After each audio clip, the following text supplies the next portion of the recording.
Muito boa noite, pessoal. Sejam bem-vindos ao terceiro e último dia do nosso seminário de Ciências, Aplicações e Tecnologias Espaciais da FEG Rocket Design, a equipe de foguete modelismo e divulgação científica e tecnológica da Unesp de Guaratinguetá. Meu nome é Eduardo Oliveira, eu sou do curso de Física, sou líder de aviônica da equipe, estou aqui com a minha colega Isabela, e a Isabela vai começar com os recadinhos aí para vocês. Bom, boa noite, pessoal, primeiramente. Eu só quero dar alguns recadinhos a respeito do certificado, lembrando que vocês podem ter acesso a eles lá no Eventree mesmo.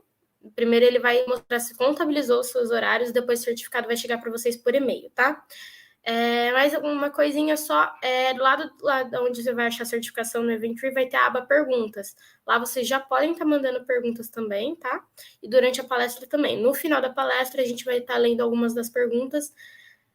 As que não der tempo, a gente manda para ela e depois a gente pode estar repassando para vocês também, tá bom? Então, é isso. Exatamente. E tempo hoje é um fator interessante porque a nossa convidada está em Londres, então pelo fuso horário são 7 horas aqui e 11 horas da noite lá. A doutora Thaís Russomano é formada em Medicina pela Federal de Pelotas, é mestre em Medicina Aeroespacial pela Wright State University, nos Estados Unidos, e PhD em Fisiologia Espacial pela King's College London.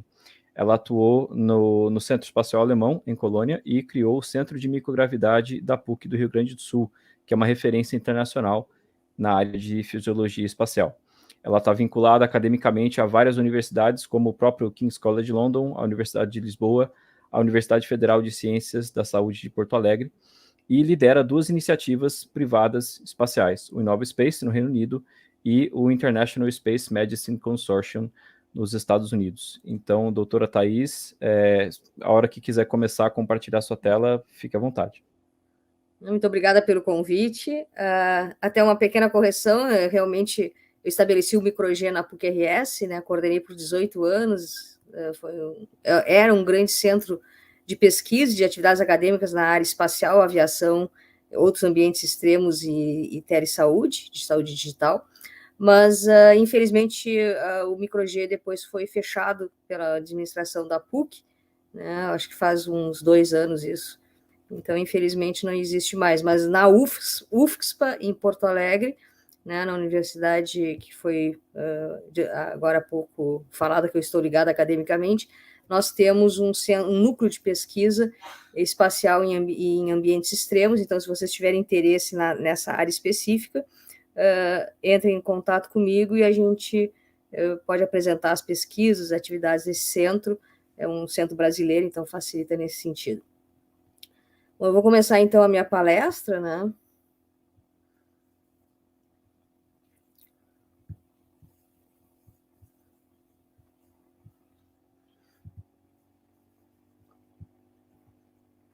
Só deixa eu ver aqui. Vocês estão vendo a tela? Estão vendo a tela? Sim, tá aparecendo certinho. Tá. Bom, então, só até aqui para chamar atenção, né? Como foi dito, eu sou médica com mestrado e doutorado na área espacial, da fisiologia e da medicina espacial. Esse logo aqui, Space Extreme, é esse núcleo da universidade. São atividades que vocês podem se ligar de várias maneiras, como atividades voluntárias, né, gratuito, obviamente. Aqui está a página, o spacecenterufcspa.org, e ainda tem a minha empresa InnovaSpace, innovaspace.org, que tem várias atividades também gratuitas em termos de blogs que vocês podem ler sobre essas grandes 4 áreas, né? Espaço, aviação, ambientes extremos e saúde digital. Também temos uma área ali de resources, que é onde tem acesso a capítulos de livros, a maior parte deles são gratuitos, pode ser baixados gratuitamente, e várias outras informações sobre as sociedades, associações, análogos espaciais na Terra, que vocês podem também né, ter curiosidade de saber, de aprender e até de se ligar a esses lugares todos. Tem muita informação nessa página, né, innovaspace.org. vocês têm toda a social media da Inovspace, Facebook, Instagram, Twitter, LinkedIn. Se vocês tiverem interesse em seguir, vocês vão mais ou menos estar a par das atividades que nós estamos desenvolvendo, dos projetos que estão sendo criados. Muitos projetos em educação, muitos projetos em outreach, muitos projetos em pesquisa e inovação. Então, a minha palestra de hoje vai ser sobre os desafios psicofisiológicos das missões espaciais, né? Então, como é que o corpo e a mente humana se comportam no espaço.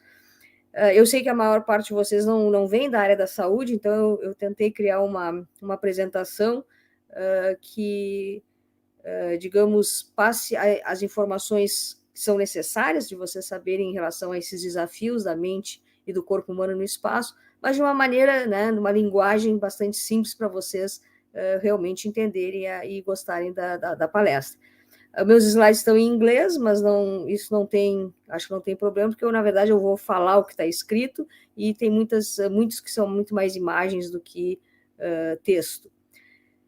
Então, para começar, nós temos que voltar no tempo, né, ir para 1961, quando houve o primeiro voo, Yuri Gagarin, cosmonauta Yuri Gagarin, que na época, né, 12 de abril de 61, quando ele foi ao espaço, num voo curto, um voo de 108 minutos, sabia muito pouco do que poderia acontecer com o Gagarin ao ele, então, chegar à órbita terrestre e ficar exposto à microgravidade, né, por queda livre, na verdade, não é uma microgravidade real, mas uma microgravidade por queda livre, e também exposto à radiação sem a proteção desse invólucro, né, de gases na atmosfera terrestre, apesar de ainda estar dentro, né, protegido pela magnetosfera. Mas, de qualquer maneira, era uma grande dúvida, existia uma lista de possíveis efeitos que poderiam ocorrer, né, tanto durante o voo como depois do voo, alguns até contraditórios, como, por exemplo, aqui, retenção urinária, o aumento do fluxo urinário, a hipertensão arterial ou hipotensão. Ou seja, vocês veem que, assim, era basicamente uma lista que terminava com 3 pontinhos, porque, na verdade, era uma lista que não tinha fim, né? E uma das coisas importantes, quando se fala na exploração do ser humano no espaço, é entender essa união, digamos, entre a engenharia, né, a área das exatas e a área da saúde. Né? Basicamente, se trabalha muito junto, né? Nessa oportunidade que eu tive de estabelecer o Micro-G na PUC, e nesse núcleo que está agora na UFSPA, nós optamos sempre por um time, né, de professores, alunos, técnicos, colaboradores, interdisciplinar, onde a área das exatas, as engenharias, a física, a ciência da computação, etc., junto com a área da saúde, a medicina, a fisiologia, a farmácia, a biomecânica, né, enfim, várias outras áreas que trabalhavam juntas nos projetos. E eu trago aqui um bom exemplo disso, né? O que o médico hoje, o cientista espacial que lida com o astronauta, tem que se preocupar? Bom, para começar, houve uma grande evolução em termos de engenharia espacial do ambiente das naves espaciais. Então, aqui nós temos Mercúrio, Gemini e Apolo, são 3 projetos do início da conquista espacial, né, dos anos 60 e 70, onde a pressão do ambiente era muito baixa, então, obviamente, se tinha que aumentar o oxigênio a 100%, que não é muito bom a pessoa respirar oxigênio a 100%, isso pode lesar estruturas respiratórias, inclusive o pulmão, e na nossa atmosfera a gente tem 20%, né? Então 100% é 5 vezes isso. Já no projeto Skylab, apesar da pressão se manter baixa, se conseguiu baixar também o oxigênio para 70%, já introduzindo nitrogênio, tentando uma atmosfera mais similar à da Terra.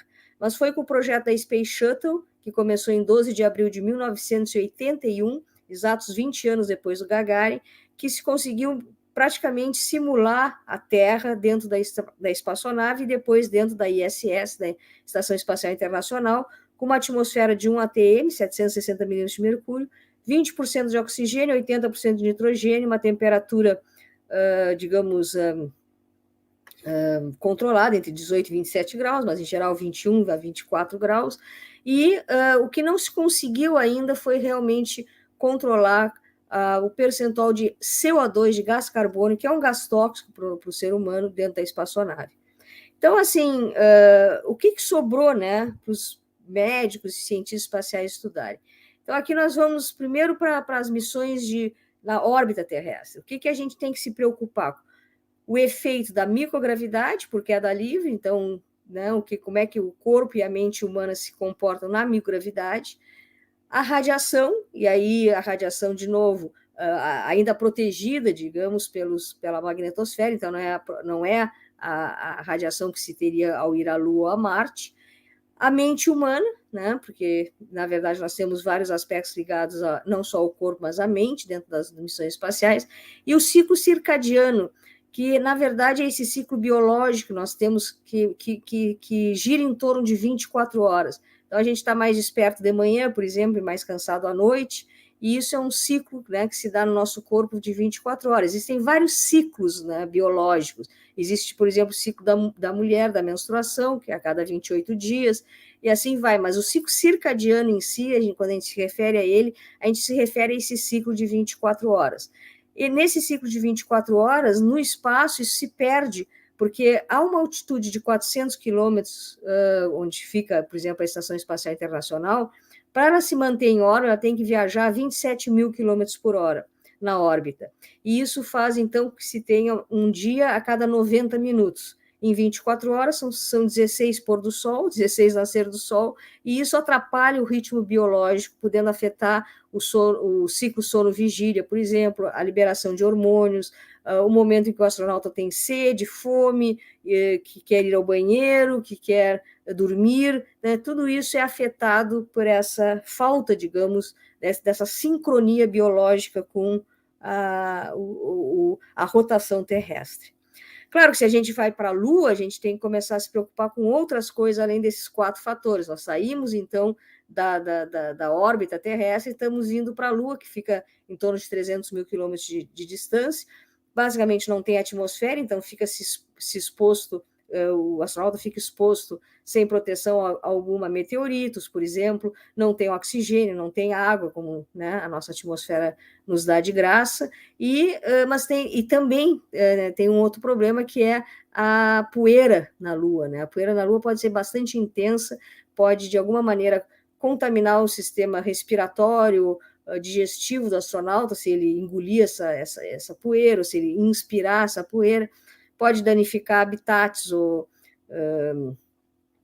rovers, né, e robôs, digamos, um dia que se tenha na Lua, né, se esteja morando na Lua. O que as duas vantagens é que a Lua tem ainda uma gravidade, então não é uma total microgravidade, a gente pode tentar otimizar isso para o corpo humano de várias maneiras, né? Nós temos, então, uma hipogravidade, 1/6 da gravidade terrestre, e nós temos uma distância em torno de 300 mil quilômetros, que permite uma comunicação direta, e a gente vai ver a vantagem que isso nos dá em termos de medicina.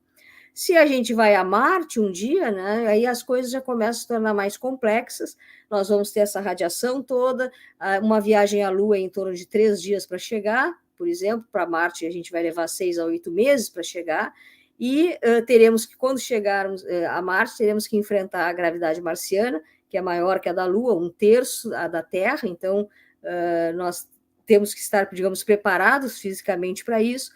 E existe uma pressão atmosférica, mas muito pequena, né? A atmosfera em Marte é ínfima em relação à atmosfera na Terra, a pressão barométrica é ínfima, mas, e ainda por cima, nós temos um componente na atmosfera que é muito presente, que é 96%, que é o CO2, um gás tóxico para o ser humano, além da baixa temperatura e da grande distância entre a Terra e Marte, que varia entre 55 a 400 milhões de quilômetros. Isso gera uma série de alterações, inclusive psicológicas, onde a gente vê aqui na figura à esquerda, no topo, o Marte, né, visto da Terra, e assim nós vamos ver a Terra de Marte. E até existe essa pergunta, assim, em termos de psicologia espacial, de psiquiatria espacial, o que o ser humano vai sentir quando enxergar o seu planeta como um pequeno ponto de luz no universo, né? Isso é uma das coisas que a gente não tem condições assim de realmente prever qual será a reação emocional de alguém. E como na Lua tem a poeira lunar, em Marte tem as tempestades, né, de areia. Aqui é uma foto de Marte em 2001, em junho, sem a tempestade, depois em julho de 2001, um mês e pouco depois, com a tempestade. ou seja, a tempestade pode de novo trazer vários problemas, né, afetar o ser humano, mas também, né, comprometer o funcionamento de vários equipamentos e do próprio habitat marciano. E aí, quando a gente fala numa missão espacial, como é que o ser humano vai ser afetado, a gente tem que lembrar de duas coisas fundamentais, né? Primeiro, se a gente vai fazer uma viagem de curta duração, ou se a gente vai fazer uma viagem de longa duração, porque os sistemas corporais e a própria mente humana vai reagir de forma diferente se for uma curta duração em relação a uma longa duração. Por exemplo, esses astronautas agora amadores que foram pela SpaceX ao espaço passaram 3 dias, digamos, na órbita terrestre. Isso é uma missão curta. Então, claro que eles vão ter uma resposta do organismo deles a essa exposição à microgravidade, à própria radiação. Mas é muito diferente de passar 3 meses, 6 meses ou até 1 ano no espaço, porque isso vai afetar o organismo de maneiras diversas. E também é muito importante trazer sempre essa comparação de gênero, né, de mulher e homem, porque que se perdeu muito ao longo do tempo na conquista espacial. Nós temos cerca de 600 astronautas e apenas 12% são mulheres. Mas se a gente pensa em realmente habitar outros mundos e procriar e viver, trabalhar, a gente tem que pensar na participação tanto do homem quanto da mulher. A gente sabe que aqui na Terra existem aspectos da fisiologia que são diferentes e até de expressões de doenças que são diferentes. A mulher, por exemplo, tem mais doenças endócrinas, né? Por exemplo, da glândula tireoide, tem mais doenças imunológicas, o sistema imune da mulher é diferente. O homem tem o osso mais forte, tem a musculatura estriada, a musculatura esquelética mais forte. Então, essas mudanças, essas características de cada gênero, né, feminino ou masculino, são importantes de se entender bem, de se explorar em termos de pesquisa, de estudos, tanto em terra quanto no espaço, para depois se poder pensar em realmente colonizar, né, ou explorar de uma forma mais permanente o espaço. Quando eu falo em medicina espacial, as pessoas pensam, mas o que é isso? Né, como é que isso, né, ocorre numa missão? Eu, particularmente, divido em 3 grandes áreas. A fisiologia espacial, a gente pode chamar também de psicofisiologia espacial, que é exatamente essas alterações que nós vamos sofrer na microgravidade, no ambiente extraterrestre, né? Pode ser, como eu falei, a questão também da radiação, etc., mas que são quase inevitáveis, né? A pessoa vai estar exposta a esse novo ambiente e o corpo vai começar, então, a reagir, a se adaptar a esse novo ambiente. A medicina chamada operacional, que é aquela ligada mais ao dia a dia do astronauta, né? A questão do astronauta dormir, como é que ele vai comer, como é que ele vai fazer uma atividade extraveicular. E o que eu chamo de medicina clínica, que seriam as expressões de doenças durante a missão espacial. Então, não são as alterações esperadas que se tenha no ambiente extraterrestre, mas doenças que possam acontecer. Essa figura é uma figura até antiga, né? Só um pouquinho aqui, entrou uma figura que é antiga, mas que ela traz uma informação que eu acho muito importante. Essas linhas coloridas são diferentes sistemas corporais, então a gente tem aqui o sistema neurovestibular, o sistema cardiovascular, né, o sistema muscular, esquelético, etc. E a gente pode ver que elas reagem em tempos diferentes, em intensidades diferentes, muitas digamos, voltam a um ponto de equilíbrio e outras não. Por exemplo, o osso, né, a perda óssea, a perda da massa muscular continua, a exposição à radiação, os seus efeitos continua, mas o sistema cardiovascular, o sistema neurovestibular tendem a se, digamos, estabilizar. Então, pegando assim, alguns exemplos, né? Claro que seria impossível cobrir tudo, mas assim, alguns exemplos mais conhecidos, mais estudados. Space Motion Sickness, que é o que se chama de cinetose espacial, é a primeira reação que a pessoa tem ao ser inserida na microgravidade, porque o sistema de orientação corporal que nós temos, que é o sistema vestibular dentro da nossa orelha interna, o sistema de propriocepção, que são receptores que ficam nos músculos, nas articulações, que nos dão uma ideia de posicionamento do nosso corpo no espaço, por exemplo, e o sistema visual, obviamente. Esses 3 sistemas, eles funcionam em harmonia, eles dão informações para o cérebro, passam informações similares, você está de cabeça para baixo, você está indo para a direita, você está indo para a esquerda, você está de cabeça para cima, e assim vai. E quando existe um conflito de informações, o cérebro não entende o que está acontecendo e adoece. E nesse adoecer, ele gera náusea, vômito, mal-estar, sudorese, que é o suor, né, suor frio. Muitas vezes a pessoa até sente isso quando está num navio, num barco, numa lancha, que fica com aquela sensação de estar mareado, né, que não está bem. É mais ou menos o mesmo tipo de sintomatologia que ocorre nos astronautas em torno de nas primeiras 72 horas, afetando cerca de 70% dos astronautas. É uma coisa muito presente, até naqueles voos parabólicos que eu tive a oportunidade de fazer na Agência Espacial Europeia, que são voos que a pessoa fica em microgravidade por um tempo, né, pré-determinado, ali de 20 segundos, 22 segundos em cada parábola, e são 30 parábolas por dia, 3 dias de voo, então tu tem muita oportunidade de realizar o teu trabalho, o teu experimento. Ele é chamado cometa do vômito, né? Porque a pessoa sai da hipergravidade para ir para a microgravidade, para a gravidade da Terra, 1G, e essa mudança toda da gravidade afeta muito essa orientação espacial, porque todos esses sistemas dependem da gravidade para funcionar adequadamente.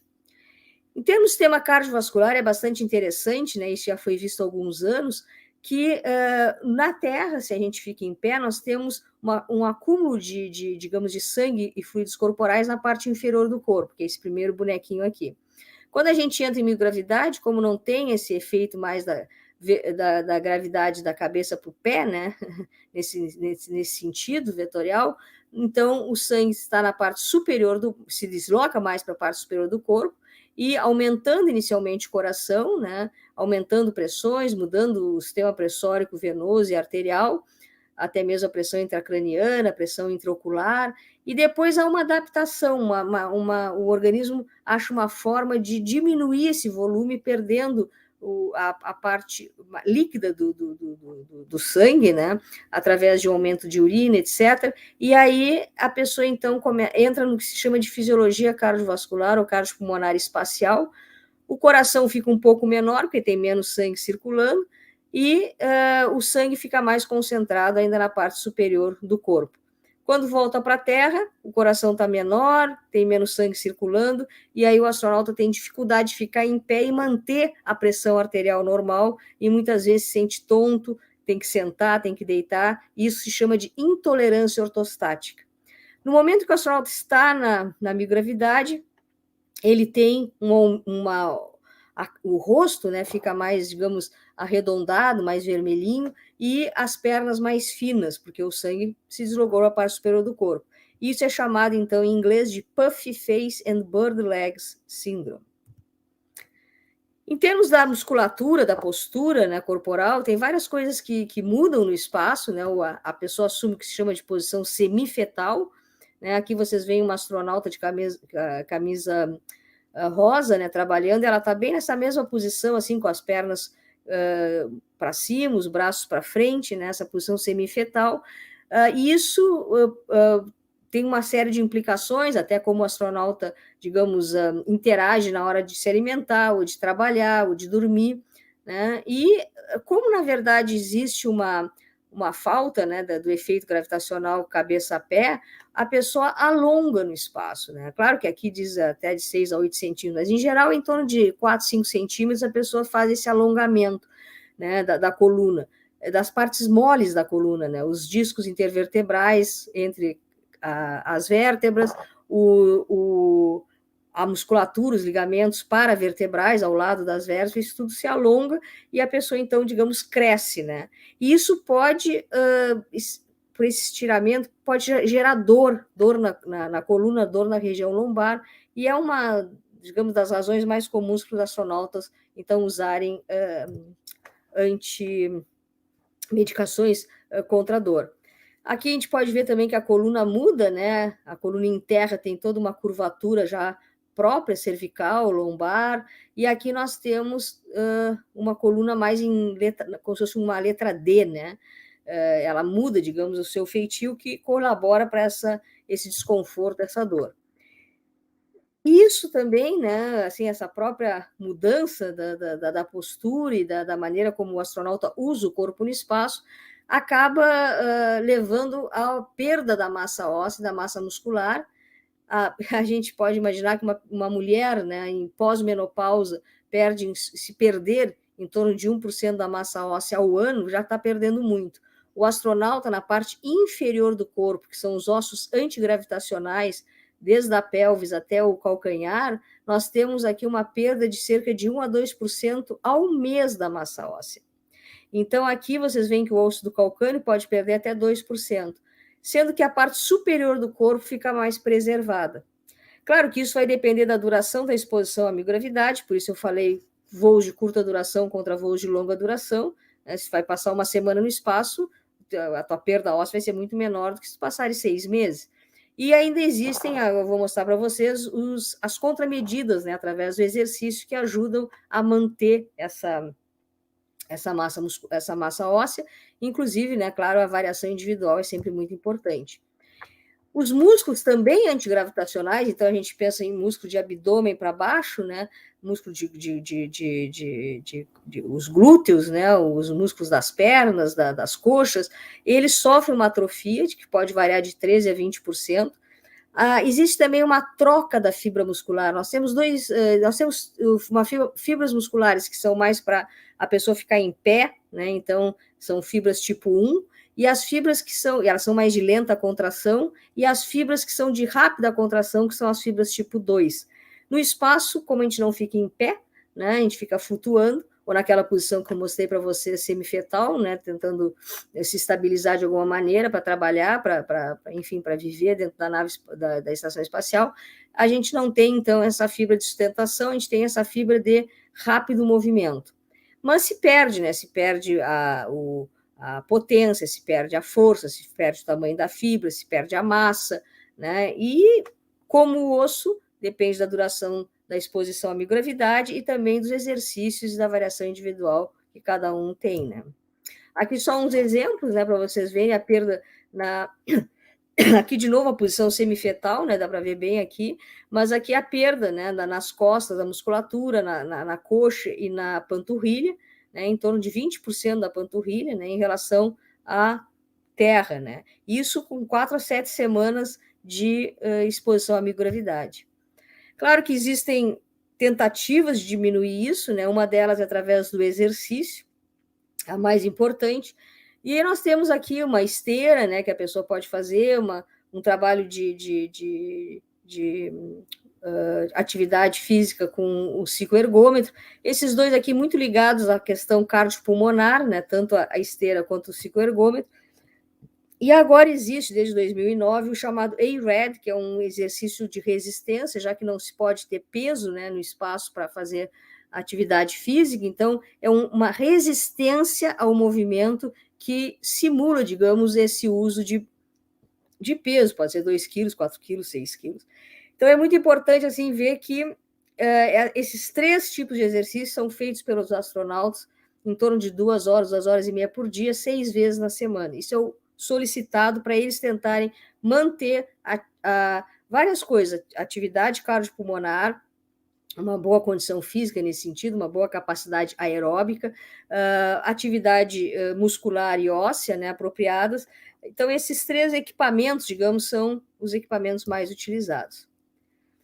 Em termos da mente humana, né, a mente humana no espaço, é claro que o estresse e a relação dos astronautas entre eles, e tudo isso tem digamos, um peso durante a missão. De novo, se é curta, mais fácil, se é longa, se torna mais complexa.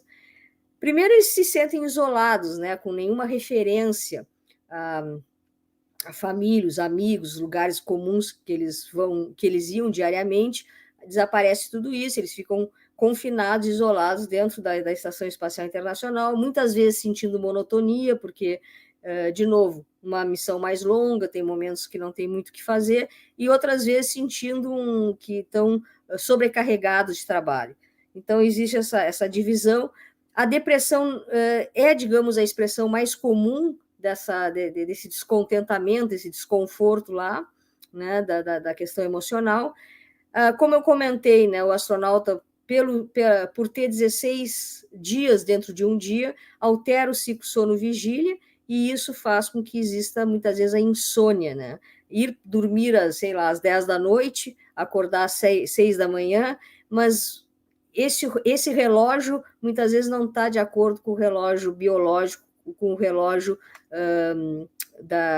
do astronauta, né? Então, isso é muito importante se entender que pode ser um fator que gera cansaço, gera fadiga, né, no outro dia, se a pessoa teve insônia na noite anterior. E como eu falei, né, os astronautas hoje têm que conviver com pessoas de sexo diferente, né, mulher, homem, uns mais velhos, outros mais jovens, muitos são de áreas, digamos, mais técnicas, né, áreas das exatas, engenharia, etc., outros são da área da saúde, outros são da astrofísica. Então, assim, cada um tem nacionalidades diferentes, línguas diferentes, tudo isso pode gerar uma certa tensão ali, né, uma certa confusão. Então, essa diversidade da tripulação, que é muito bem-vinda, tem que ser bem trabalhada para que não gere problemas, né? Como eu falei, o próprio design dos habitats, né, tanto das espaçonaves quanto um dia na Lua e em Marte, tem que ser trabalhada interdisciplinarmente para que o astronauta tenha conforto, bem-estar, né, e a saúde dele seja preservada. A gente tem que pensar na radiação, que pode também afetar o estado emocional, né? Se foi visto que ratos expostos à radiação, mesmo que pequena por período longo de 6 meses, tinham alterações cognitivas, como memória, atenção e etc. Então, a gente tem que lembrar dessas questões. Como existem contramedidas a questões físicas, né, como eu mostrei o exercício como um exemplo, também se criaram se criaram contramedidas para a questão emocional. Então, diversão, socialização são coisas importantes. Aqui é uma foto da cúpula, né, criada pela ISA, são 7 janelas, né, que, na verdade, são, digamos, usadas para os astronautas para irem ali, ficar, né, lendo um livro, né, no momento de relax, falando com a família, falando com os amigos, tirando fotos da Terra. Então, na verdade, foi uma boa ideia, assim, para criar um lugar, talvez, de mais privacidade para o astronauta. Mas, muitas vezes, ele pode usar a música, né, tanto tocando instrumentos, músicas, com os colegas na estação espacial, ou até mesmo com pessoas aqui na Terra, né, socializam muitas vezes na hora da alimentação, podem criar jogos, né, e aí também, de novo, jogar com um familiar em terra, como jogar com alguém lá na própria missão. Essa comunicação que hoje se tem, que não se tinha no início da conquista espacial, é realmente muito benéfica para as questões emocionais. E eu trago aqui esse artigo, né, de 2012, de pessoas bastante conhecidas, né, que trabalharam e trabalham na área da ciência espacial, inclusive na NASA. A John Venus, que é a primeira autora, foi diretora da Space Life Science da NASA por 10 anos ou mais, né, que é a ideia da meditação, do mindfulness, do yoga dentro das missões espaciais para, né, momentos de mais relaxamento, né, do astronauta. A Índia está para mandar agora 4 astronautas para o espaço, vai ser o 4º país a ser capaz de fazer isso, né? Primeiro Rússia, depois Estados Unidos, depois China, e agora talvez a Índia faça isso, né? Está treinando, os astronautas foram selecionados, e como o yoga tem raiz na Índia, se imagina que essa maior diversidade, né, de países entrando na exploração espacial vai também trazer essa diversidade cultural, e talvez o yoga seja uma desses aspectos. Lembra que eu falei que, além das alterações fisiológicas, psicológicas que a gente sofre na missão espacial, a gente pode ter alterações de doença, né? Então, aqui é uma tabela que resume os eventos médicos a bordo durante o programa da Space Shuttle, que foi de 81 a 98, e aqui nós temos a lista, né? Por exemplo, sistema respiratório, traumas, né, lesões, sistema digestivo, né, e aqui o percentual de vezes que ocorreram, né, e o número de situações. Então, vocês verem que isso além das alterações, realmente pode o astronauta adoecer no espaço.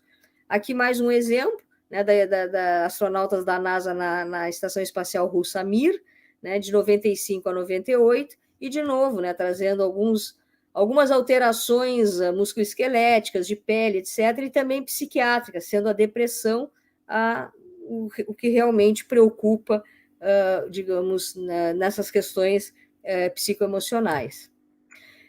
E aí, o que fazer, né? Nós sabemos que a microgravidade, a hipogravidade, a radiação, os efeitos emocionais das missões espaciais, o ciclo circadiano alterado, etc., etc., vão ter efeitos no ser humano, desde uma célula até, né, os grandes sistemas corporais, a genética, tudo vai ser afetado.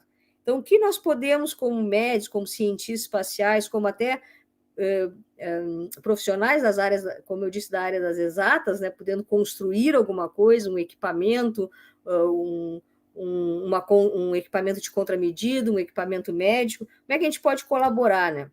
E o que se pode fazer? Bom, a primeira coisa é treinar os astronautas, né, para as missões espaciais, porque nós sabemos que não existem médicos a bordo em todas as missões espaciais.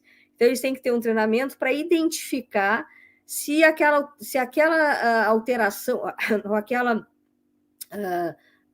queixa digamos, de um colega, ou dele mesmo, ou dela mesma, não destoa daquelas alterações esperadas, né, das alterações psicofisiológicas que a gente imagina que vão acontecer no ambiente extraterrestre. Ou seja, é uma doença ou um acidente que está acontecendo. Então, eles têm que ser treinados em alguns procedimentos médicos, em como coletar os dados para enviar para a Terra, né? Então, tem que ter todo um treinamento de como coletar esses dados, essas imagens, por exemplo, um eletrocardiograma que seja, para ser enviado para a Terra. E aí nós temos várias opções, né? Se nós estamos na órbita terrestre, a 400 km de altitude, nós temos uma comunicação em tempo real, o que nos dá uma oportunidade para que a telesaúde, a saúde digital, atue de uma forma muito efetiva para o auxílio do manejo de qualquer intercorrência médica a bordo. E também, né, não é só para isso, pode ser para coletar dados, né, dados médicos, astronautas, auxiliar, obviamente, em emergências e, ao mesmo tempo, poder avaliar essas alterações psicofisiológicas ao longo do tempo, né, para ter esses dados parte como pesquisa, parte como uma monitorização do próprio astronauta. Quando a gente for para Marte, isso já muda de figura, né? Porque nós temos uma exposição à microgravidade, depois à hipogravidade marciana, nós temos uma exposição à radiação, né, profunda, né? Nós temos mais radiação do que, obviamente, numa missão na órbita terrestre. Nós temos toda a questão social, emocional, psiquiátrica, porque nós estamos indo para um outro planeta, né? E temos aquilo que a gente falou, a distância, que pode ser de 55, pode variar de 55 a 400 milhões de quilômetros, o que nos dá aí uma chance de comunicação à velocidade da luz, que pode variar de 3 minutos para cada lado, a comunicação, até 22 minutos. Claro que a partir de 3 minutos, 4 minutos, nós já estamos numa situação muito difícil, né? Se for um caso mais grave que necessite uma orientação médica. Então, a gente vai ter que ter outras soluções, né? Além da telemedicina, obviamente, nós temos que ter os astronautas treinados a coletar dados e a fazer procedimentos, a criar algum tipo de equipamento no espaço, e agora nós temos a possibilidade com a impressora 3D Made in Space, que está na Estação Espacial Internacional, e eu imagino que teríamos uma viagem de longa duração a Marte, por exemplo, ou numa base na Lua, onde a gente pode criar algum tipo de equipamento médico, dentário, para tentar auxiliar em algum aspecto da saúde do astronauta. Mas eu acredito muito na inteligência artificial e acho que nós precisamos muito desses algoritmos muito bem desenvolvidos, com muitos dados médicos para identificar alterações, para ajudar em diagnóstico e para orientar em manejo e tratamento de doenças, de alterações que possam estar acontecendo, de acidentes, incidentes durante as missões espaciais. Obviamente, a presença de robôs, os robôs doutores, como se diz, né, são fundamentais também. E aí eu termino assim com aquilo que está chamando mais atenção hoje em dia, que é o turismo espacial, porque todas essas alterações que a gente conversou, psicofisiológicas que vão acontecer nas missões, ou até doenças que podem ocorrer com os astronautas, isso tudo está se passando com pessoas que são muito bem selecionadas, muito bem treinadas, e saudáveis, né? Em geral, pessoas saudáveis. Já no turismo espacial, nós temos um outro tipo de viajante espacial, né? Nós temos pessoas menos condicionadas fisicamente, talvez até pessoas com doenças e talvez tomando medicações, pessoas talvez mais velhas, né?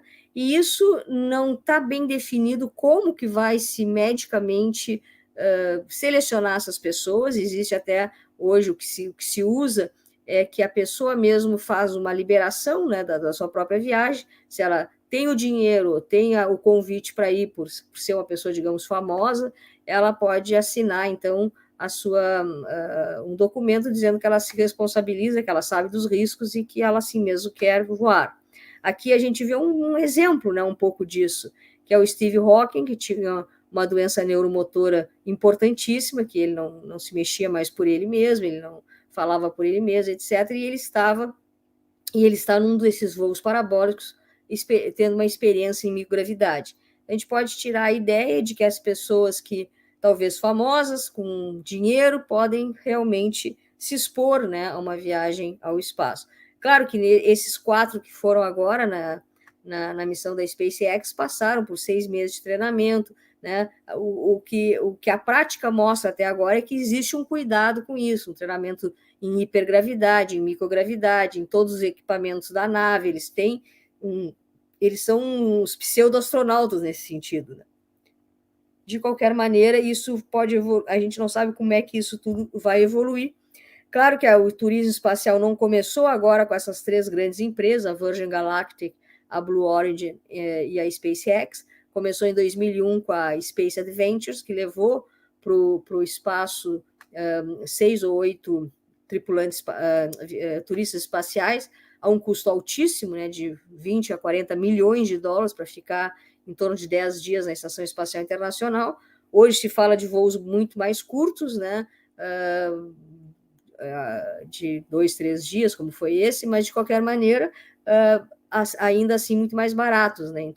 Se pensa aí em torno de uns 200, 250 mil dólares por ticket. Claro que para o cidadão comum isso ainda é muito caro, mas assim mesmo muito mais barato do que 20, 40 milhões. Então isso vai começar a se popularizar mais.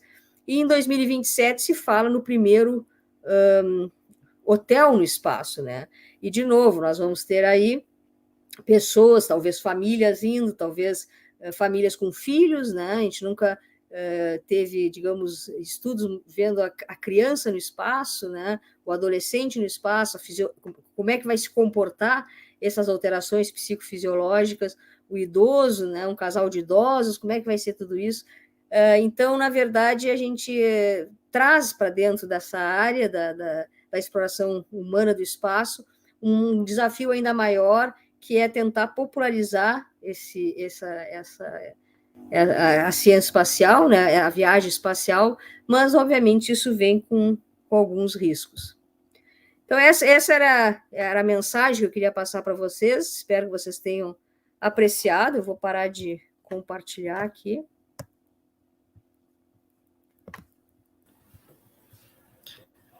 Isso, foi ótima apresentação, doutora. Eu posso começar fazendo algumas perguntas já para a senhora? Eu separei de algumas aqui, o Eduardo vai fazer algumas outras, eu acredito. Uma delas já foi até respondida, né? Que é o que esperar de uma missão de longa duração longe da Terra, como a de Marte, né? Sim. A senhora chegou a dar uma comentada. Então, tem uma outra aqui que é: houve algum caso de astronauta que aspirou poeira lunar? Se sim, quais os efeitos? Sim, até houve. Na verdade, o que aconteceu? Lembra que nas missões à Lua, né, que foram 6 missões que tiveram 2 astronautas por cada uma dessas missões que caminharam na Lua, um deles ficava dentro da nave espacial, o terceiro, né, e 2 caminhavam. Então, nós temos aí 12 homens, né, americanos que até hoje caminharam no solo lunar. E quando eles entravam na nave, né, eles tinham as botas ali, ó, a roupa, o traje do astronauta tinha essa poeira. E foi uma das queixas, digamos, que eles tiveram, que quando eles estavam, principalmente quando eles estavam no regresso para a Terra, então em microgravidade, essa poeira então flutuava e podia entrar no olho, no nariz, na boca. Isso incomodou, né? Eu acredito que tenha sido mais um desconforto do que ter criado algum problema importante de saúde. Mas isso também pode contaminar, assim, danificar, melhor, perdão a palavra, equipamentos, né? Porque a poeira pode entrar e vocês que são da área das exatas sabem melhor que eu que isso pode ser uma coisa bem complexa, né?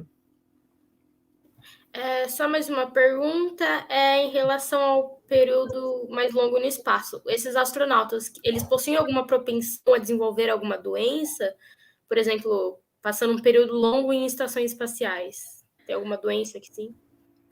Doença, assim, eu não entendi bem a pergunta no sentido assim, se eles voltam para a Terra e ficam doentes com alguma coisa, eles ficam...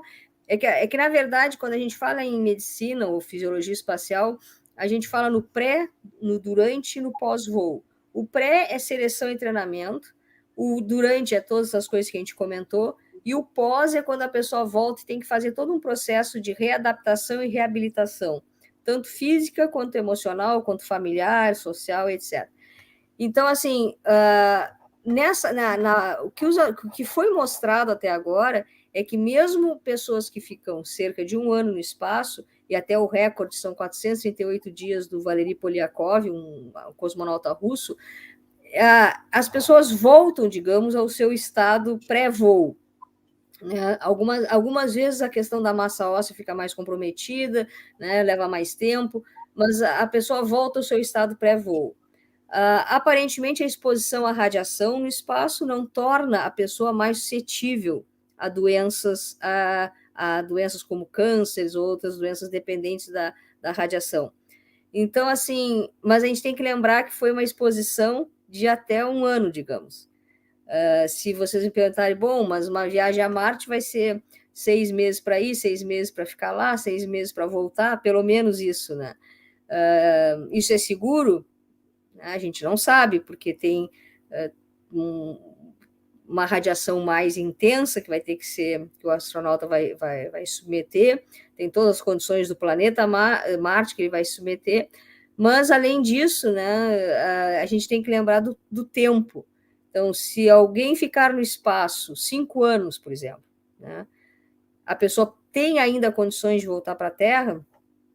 Isso ainda é uma interrogação. Existe um limite onde a pessoa se adapta tanto ao espaço que, quando volta para a Terra, ela realmente adoece, né? Mas adoece fisiologicamente, adoece porque tem que lidar novamente com as condições terráqueas, né? Com as condições do nosso planeta. Tá certo. Doutora Thaís, realmente para a gente encerrar, tá? É que realmente é a última pergunta. Pergunta de Emerson de Jesus. Doutora Thaís, excelente palestra. Poderia dar mais detalhes sobre o que causa essa perda de massa óssea no espaço? Sim, claro. Desculpa, eu acho que achei que tinha ficado claro, mas é o seguinte: quando a gente está aqui na Terra, a gente usa o músculo e o osso, até o chamado músculo e osso antigravitacional, praticamente todo o tempo.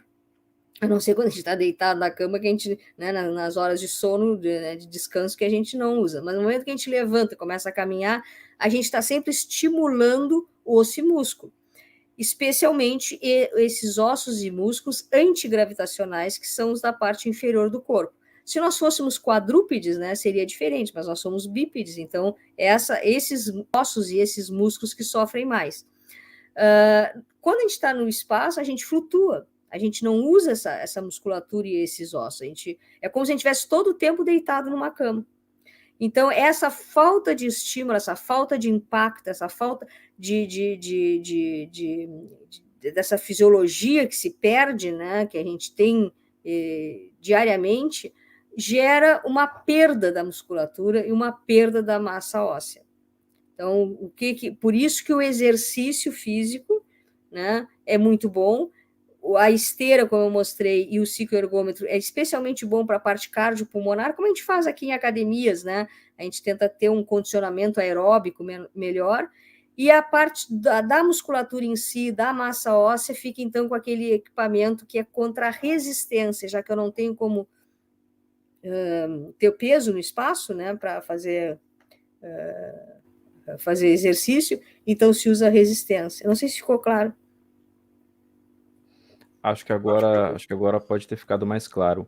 Bom, em função do tempo, a gente realmente vai precisar encerrar, mas eu deixo um recado aqui a todo o público. Se vocês tiverem alguma pergunta que vocês queiram fazer para a palestrante sobre qualquer um dos tópicos que ela apresentou, vocês podem encaminhar para a gente e a gente encaminha por e-mail para a doutora Thaís e posta essas respostas nas nossas redes sociais ou manda diretamente para quem fez a pergunta se deixarem um e-mail de contato também.